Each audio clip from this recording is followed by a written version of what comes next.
Sa malamig na silid, nanatiling nakapako sa katahimikan ang pamilya Derero, habang ang tiktak ng lumang orasan ay tila humihiwa sa hangin. Nanginginig ang maputlang mukha ni Don Hernan, hawak ang baso ng tubig. Samantalang kumakabog ang pamaypay na may hiyas ni Madam Ramona, hindi maitago ang takot sa kanyang mga mata. Hindi na ito dapat kumalat, mariin na wika ni Hernan. Kapag hindi natin napigilan, matatapos ang lahat. Ang negosyo, ang kapangyarihan, lahat. Nagngingit-ngit si Danny, ang pinakabata. Sinumang magsabi ng katotohanan, sirain sila. Patayin ang saksi, burahin ang ebidensya, tapusin. Pinilit siyang patahimikin ni Ramona, ngunit biglang bumukas ang pinto. Pumasok ang isang lalaki, may peklat sa mukha. Madilim ang mga mata, ngunit matatag ang tindig, nanigas ang lahat. Tanggol, bulong ng isa. Tumayo si Hernan, hindi makapagsalita. Nanginginig ang tinig ni Ramona. Tanggol, akala namin patay ka na. Mapait ang ngiti ni Tanggol. Iyan ang problema ninyo. Lagi ninyong inaakalang wala na ako. Pero narito ako, at dala ko ang katotohanang matagal ninyong iniiwasan. Kumidlat ang tensyon. Kumilos si Danny upang tawagin ang mga gwardya, ngunit isang putok ang bumasag sa katahimikan. Dalawa sa mga kaalyado ni Tanggol ang sumugod. Hawak ang kutsilyo, mariin ang tinig ni Tanggol. Walang lalabas. Isa lang ang gusto ko, ang katotohanan. Sinubukan ni Hernan na manatiling kalmado. Ano ang gusto mo? Lumapit si Tanggol. Inilapag ang makapal na folder sa mesa. Ito ang wawasak sa inyo. Mga dokumento, video, ebidensya, dayaan sa eleksyon, mga pagpatay, pagkalason, at ang pinakamalaking sikreto na itinago ninyo. Mapang-asar ang ngiti ni Ramona. Isa na namang drama? Malamig ang mga mata ni Tanggol. Hindi drama, mga krimen ninyo. Inilabas niya ang lumang litrato. Mukha ng isang bata, refleksyon ng kabataan ni Hernan. Napasinghap si Ramona, muntik nang mabitawan ni Hernan ang baso. Imposible, bulong ni Hernan. Mabigat ang tinig ni Tanggol. Oo, ako ang batang iyon. Hindi ulila sa lansangan, hindi iniwan. Ako ang anak mo, Don Hernan. Nabagsak ang katahimikan. Unang sumigaw si Danny. Kasinungalingan. Hindi kita kapatid. Inihagis ni Tanggol ang isa pang dokumento. DNA results. Patunay. Matagal kong hinanap, muntik nang mamatay ng paulit-ulit. At ngayon, narito ang sagot. Ako ang anak ni Latia, ang inyo mismong itinago, inabuso, at ibinaon sa pera.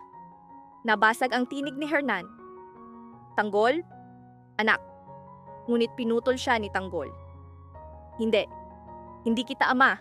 Dahil hindi mo ako kailanman pinili. Naglalagablab ang kanyang tinig. Ngayon, mananagot kayo sa inyong mga ginawa. Umiikot siya sa mesa, kumikislap ang kutsilyo bilang sagisag ng paghihiganti. Alam ko ang lahat. Ang imperyo ninyo sa droga, mga pinatahimik na saksi, mass poisoning, mga bayarang mamamatay tao. Tumutok ang kanyang mga mata kay Danny. At ikaw ang nag-utos na patayin si Latia. Ngunit hindi mo alam. May batang nakaligtas. Nagtago sa ilalim ng kama. Ang batang iyon, ako. Nanlaki ang mga mata ni Danny. Bata ka pa noon, paano? Mariing sagot ni Tanggol. Hindi mahalaga kung paano. Ang mahalaga, narito ako ngayon. Biglang umalingaw-ngaw ang sigawan sa labas. Tumagsa ang mga tao, libo-libo, may dalang placard. May tumakbong lalaki, sigaw. Sir, alam na ng bayan? Kumalat na ang mga video? Nagkagulo. Halos himatayin si Ramona. Imposible. Paano kumalat? Lahat ng mata ay tumutok kay Tanggol. Malupit ang ngiti sa kanyang labi. Hindi ako ang nag-upload. May hindi ninyo inaasahan na kakampi. Sino? Sigaw nila. Bumukas muli ang pinto. Pumasok ang isang babaeng nakaitim, kalmado, walang emosyon. Hawak ang teleponong kumikislap sa mga viral na notification. Ako? Mariin niyang sabi. Ako ang naglantad ng katotohanan. Pagod na akong maging alipin ninyo. Panahon na para managot kayo. Napasigaw si Ramona. Erika, ikaw ang tradutora ng pamilya? Bakit ka nagtaksil? Malamig ang tinig ni Erika. Dahil hindi ako bulag at higit sa lahat, may tinago akong sikreto na wawasak sa inyong pamumuno. Lumapit siya kay Tanggol. Nagtagpo ang kanilang mga mata. Tanggol, dumating na ang oras at ibinunyag ni Erika ang pinakamalaking katotohanan. Tanggol, hindi ikaw lang ang batang itinago nila. Hindi ikaw lang ang iniwan. Inilabas niya ang pulang kwintas. Ako ang iyong kapatid na babae. Sumabog ang silid, sigawan, pagkagulat, takot. Naunawaan ng lahat, ang gawing kaaway si Tanggol ay kamatayan. Si Erika at Tanggol ay kailangang magsanib laban sa iisang tunay na kalaban, si Miguelito. Sa sandaling iyon, umamin si Rocky Boy sa kanyang mga magulang. Binugbog ako ni Miguelito, itinapon na parang basura. Parang punyal ang pangalan kay Divina. Bumukas ang lumang sugat. Napakapit siya sa bibig. Nanlaki ang mga mata sa alaala. Napansin ni Rocky Boy. Mama? Kilala mo siya, hindi ba? Nanginginig ang tinig niya. Hindi nakasagot si Divina. Mabigat ang lihim na bumalot sa kanyang dibdib. Magkita tayo sa susunod na video. Mag-subscribe kayo lahat, i-like ang video, at manatiling nakaantabay. Kumalat ang katahimikan sa silid na parang pagsabog. Sa pagbanggit ng pangalan ni Tanggol, natigilan ang hininga ni Divina. Takot at nakatagong katotohanan ang bumalot sa kanyang mga mata. Anak, hindi mo alam ang tunay na katotohanan tungkol kay Miguelito at ngunit bago niya matapos, isang napakalaking silyang kahoy ang bumangga sa pinto. Thud! Bumigay ang pinto, nagkabitak ang kahoy. Sa labas, umuugong ang tinig ni Miguelito, bawat salita ay naglalagablab ng paghihiganti. Mabilis na yumakap si Carlos kay Rocky Boy. Anak, umatras ka. Ako ang magtatanggol sa'yo. Ngunit mariin ang sagot ng binata, nakapako ang panga. Hindi tay, hindi ako tatakbo. Ako ang hinahanap ni Miguelito. At may utang pa ako kay Tanggol, ang buhay ko. Nanginginig si Divina, nakasandal sa dingding, mga matay puno ng takot at lihim. Alam niya, higit pa sa paghihiganti ang laban na ito. May nakaraan itong kayang wasakin ang kanilang pamilya. Sa labas, lumalawak ang apoy, malamig, at mapanghamong tinig ni Miguelito. Divina, lumabas ka, hindi pa tayo tapos. Sa loob, naghanda ang pamilya. Yumanig ang pinto, handa nang bumagsak. Isang bagong kabanata ang sisiklab. Katotohanan, paghihiganti, at pagtataksil na sabay-sabay na puputok. Lalong naggitngit si Miguelito. Totohanin nyo? Lalabas kayo o susunugin ni Dengs ang buong bahay? Aabot na sana si Rocky Boy sa pinto, ngunit pinigilan siya ni Carlos. Anak, sandali. Alam ni Tanggol na nasa panganib ka. Alam niyang si Miguelito ang humahabol sa'yo. At dumating ang kapalaran. Mula sa dilim, mabibigat na yabag, malamig na hininga. Umalingaw-ngaw ang tinig, mahina ngunit umaalingaw-ngaw sa kaluluwa. Napalingon si Miguelito. Naroon si Tanggol, nagbago ang aura. Pasa ng mga lihim na hindi pa niya kayang ibunyag. Miguelito, tama na, bulong ni Tanggol. Bawat salita'y mabigat na babala. Ngumisi si Miguelito, hawak ang duguang talim. Dumating ang bayani. Naghahanap ka ba ng bala, Tanggol? Mariin ang sagot ni Tanggol. Hindi ako naghahanap ng bala. Pero kung ako ang makita mo, hindi ako uurong. Sinipat siya ni Miguelito, nagkamot ng ulo. Hindi ka dapat pumunta. May dapat tayong pag-usapan pero hindi sa harap ng pamilya. Matatag ang titig ni Tanggol. Bakit hindi sa harap ng pamilya? Nayanig si Miguelito. nag-alinlangan. Hindi mo alam ang sinasabi mo. Nagningning ang mga mata ni Divina, puno ng trahedya. Napakapit siya sa dingding, hingal. Imposible, bulong ni Rocky Boy. Nakatingin si Divina kay Miguelito, bumabalik ang nakaraan. Nanginginig ang tinig niya. Miguelito, anak, bakit mo ito ginagawa? Nabigla ang lahat. Napatigil si Miguelito. Nanginginig ang hininga, kumakabog ang kamay, halos mabitawan ang talim. Ano ang sinasabi mo? Napasinghap si Rocky Boy. Nagulat si Carlos. Divina, ano ang ibig mong sabihin? Hindi na nakapigil si Divina. Sumabog ang lihim. Si Miguelito, siya ang panganay kong anak. Bago si Carlos, bago si Rocky Boy. Iniwan ko siya sa lalaking minahal ko. Ngunit duwag. Malupit. Napasigaw si Miguelito, bumasag sa katahimikan. Puno ng galit at sugat ang kanyang mga mata. Nanginginig ang kamay, halos mahulog ang talim. Tama na. Huwag mong banggitin ang mga kasalanan ko. Humagulgol si Divina. Naghintay ako. Hindi ka bumalik. Anak, patawarin mo ako. Napatigil si Miguelito. Sugatan. Bulong ng pagkawasak. Powered. Tila dinudurog ng sariling konsensya. Nagkatinginan sina Rocky Boy at Carlos. Mabigat ang tanong ni Tanggol. Anong krimen? Bumigat ang hininga ni Miguelito. Nabalaho ang mga salita. Sa huli, sumabog ang katotohanan. Sinubukan niyang patayin si Tanggol. Umalingaw-ngaw ang pagkagulat sa silid. Hindi kumilos si Tanggol, lungkot ang kumislap sa kanyang mga mata. Alam ko, mahina niyang sagot. Nayanig si Rocky Boy. Alam mo? At gusto mo pa rin siyang tulungan? Bago makasagot si Tanggol, sumabog ang Molotov. Boom! Nilamon ng apoy ang bubong. Nagsisigawan, nagtakbuhan ng mga tao. Sigaw ni Carlos. Miguelito, mga tao mo ba ito?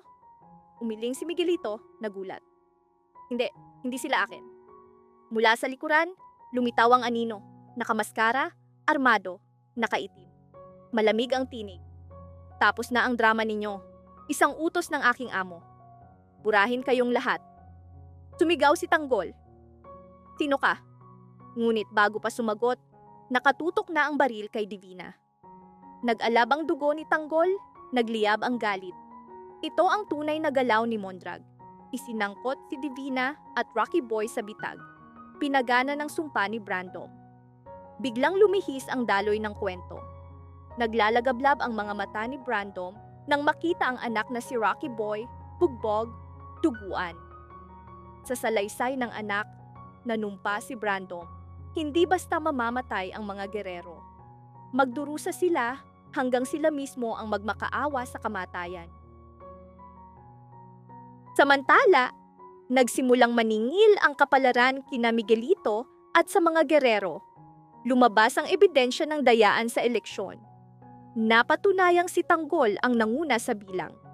Natuklasan ng mga investigador na sa gitna ng malawak na blackout, biglang nagbago ang resulta. Tila mahika. Nagpatotoo ang mga saksi na tinakot sila ng armadong grupo ng Red Phoenix. Ang unos ay hindi na lamang apoy sa labas. Ito'y katotohanan, paghihiganti, at kapalaran na sabay-sabay na nagtagpo. Umugong ang ilalim na silid ng utos na parang kulungang binabayo ng kulog. Naglalagablab na ang galit ni Brandom nang pumasok si Nibina. Hawak ang sobre na may tatak na i-confidential operation Dagitab. Sa loob nito ay mga larawan ni Tanggol, nakagapos, duguan, nakakabit sa kakaibang makina sa kampo ni Mondrag. Nakakakilabot ang revelasyon. May pagtataksil sa loob mismo ng Mondrag. Binabaluktot ang galaw ng Red Phoenix mula sa anino. Bago pa man lumitaw ang mga sagot, sumabog ang pasukan. Umalingaw-ngaw ang putukan. 6 na armadong lalaki ang sumugod, pulang bandana ngunit may ibang sagisag. Sigaw ni Rocky Boy sa gitna ng usok. Hindi sila Red Phoenix. Shadow Fangs. Nabigla ang lahat. Isang pangkat na akalay na wasak 10 taon na ang nakalipas ay muling bumangon. pinamumunuan ng nakatagong kamay. Nagkalasog ang silid sa labanan. Nagputukan. Nagkabasag ang mesa. Isang shadow fang ang sumugod kay Rocky Boy, hawak ang patalim, ngunit pinaril siya ni Divina. "Hindi kita hahayaang mamatay," sigaw niya.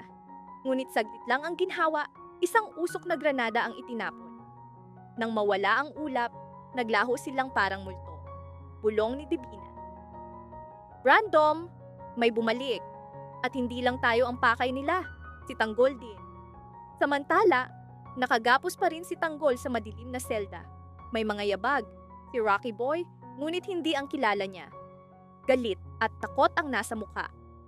"Tanggol, hindi lahat kasalanan mo. Inutusan akong bitagin ka." Nabigla si Tanggol. "Sino?" Mabigat ang sagot. "Brandom." Ngunit idinugtong niya. "Hindi gaya ng iniisip mo. Si Brandom ang pinuno ng Shadow Fangs. At ngayon, mismong mga tauhan niya ang bumabalikwas.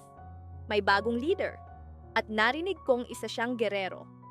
Nanginig ang katawan ni Tanggol. "Sino?" Ngunit bago pa masabi, pumasok si Divina, nakatutok ang baril. Hindi kay Tanggol, kundi kay Rocky Boy. "Ako na ang tatapos nito." Malamig niyang wika. Biglang nagdilim ang pasilidad. Pumula ang ilaw, umalingaw-ngaw ang alarma. Kumalabog ang radyo ni Divina. "Nibi, nakatakas sila. Paparating na ang Shadow Fangs. Kasama nila ang..." Naputol ang linya. Tumabog ang kabilang bahagi ng kampo. Nagbasag ang salamin. Kumalat ang apoy sa bubong. Sigawan ng bumalot. Pilit na pinalalayan ni Rocky Boy si Tanggol mula sa kadena. At mula sa mga loudspeaker, umalingaw-ngaw ang nakakatakot na tinig. "Magandang gabi, Guerrero. Matagal na kitang hinahanap. Ngayon, ako ang magtatakda ng iyong kapalaran." Napatigil ang lahat. Idineklara ng tinig. "Ako ang tunay na tagapagmana ng mga Guerrero." Pumukas ang pinto. Isang anino ang pumasok, nakaitim, mga matay may pulang marka. "Ako ay..." Ngunit bago pa man masabi ang pangalan, sumabog ang napakalaking putok. Bumagsak ang kisame. Nagkagulo, dugo, pagtataksil, takot. At sa gitna ng unos, lumitaw ang katotohanan. Ang bagong pinuno ng Shadow Fangs ay kapatid mismo ni Tanggol. Dito nagsimula ang bagong kabanata, pagtataksil, pagdanak ng dugo, kaguluhan. At sa susunod na sandali, may pinakamalapit kay Tanggol ang mawawala ng buhay. Samantala, natuklasan ni Bongay ang mas madidilim na lihim. Sa paghahanap ng ebidensya ng katiwalian ng Guerrero at bulok na pamahalaan, nadiskubre niyang ang kanyang ama si Mauro ay naging tao ni Vice Alcalde Roberto. Nagpasya si Brandom. Tutulungan niya si Tanggol na pabagsakin ang mga Guerrero.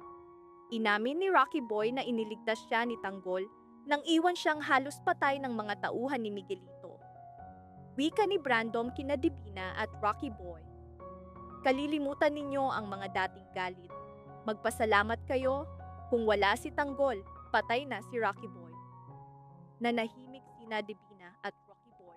Unti-unting nauunawaan. Totoo ang mga salita ni Brandom. May utang sila ng buhay kay Tanggol. At ngayon, kailangan nilang kilalanin iyon. Ang paghihiganti laban kay Tanggol ay lalo lamang magpapadali sa gawain ni Miguelito. Hindi nila namamalayan. Binubuksan nila ang daan para sa mga Guerrero. Kaya't nagpasya sila. Makikipagsanib kay Tanggol, lihim na magiging kaaway ng mga Guerrero. Kinagabihan, tahimik ang baryo. Bitbit ni Bongay ang bigat ng bagong tuklas.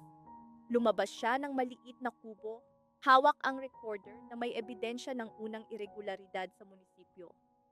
Nanginginig ang kanyang mga kamay, hindi alam kung dahil sa lamig o sa takot. Takot na mismong ama niya ang hahadlang. Sa makikitid na iskinita, naramdaman niyang may anino sa kanyang likuran. Mabibigat na yabag, mabagal ngunit tiyak. Binilisan ni Bongay ang lakad, halos tumatakbo, at isang tinig ang yumanig sa kanyang kaluluwa. "Bongay!" Tinig ng kanyang ama, si Mauro. Paglingon niya, nakaitim na jacket, may hawak na radyo, Mabigat ang mukha, puno ng mga lihim na hindi niya alam. Nanginginig ang tinig ni Bongay. Ama, pupunta ka ba sa kampo nila? Totoo bang tao ka na ni Vice Alcalde Roberto? Hindi agad sumagot si Mauro.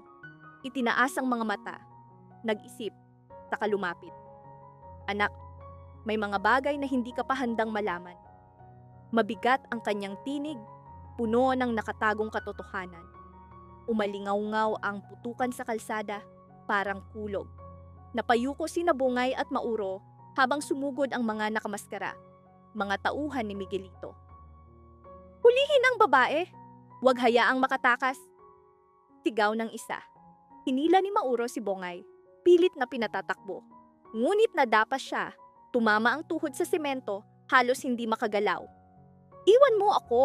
Mahuhuli nila tayong dalawa! Sigaw ni Bongay. Sandaling nag-alinlangan si Mauro, ngunit pinili niya. Sa gitna ng ulan ng bala, binuhat niya ang anak at dinala sa lumang bodega, itinago sa loob. Mahinang bulong ni Mauro. Makinig ka, Bongay. Huwag kang maniniwala sa lahat ng nakikita mo.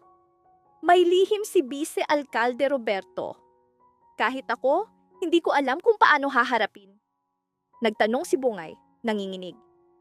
Anong lihim? Tumitig si Mauro sa kanyang mga mata. Ang pagkawala ng kapatid mong si Mi. Si Roberto ang may kinalaman. Gumuho ang mundo ni Bongay. Hindi, patay na siya noon pa. Mabigat ang tinig ni Mauro. Hindi, anak, buhay ang kapatid mo.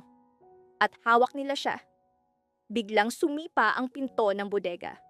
Sumugod ang tauhan ni Miguelito, nakatutok ang baril. Samantala, sa kabilang bahagi ng baryo, nakapalibot sina Tanggol, Rocky Boy, Debina, at Brandom sa lumang mapa. Puno ng marka, plano ng digmaan. Mariin ang tinig ni Tanggol. Kung may irregularidad si Roberto, kailangan natin ng ebidensya. Sagot ni Rocky Boy. May impormante ako, may hawak siyang dokumento na wawasak sa pamilya Guerrero. Ngunit bago pa makapagsalita si Debina, bumukas ang pinto. Isang bata ang pumasok, duguan ang kamay. Ate, kinuha ng mga tauhan ni Miguelito si Bongay. Nagliyab ang mga mata ni Tanggol. Ano? Walang... Magkita tayo sa susunod na video. Mag-subscribe kayo lahat, i-like ang video, at manatiling nakaantabay.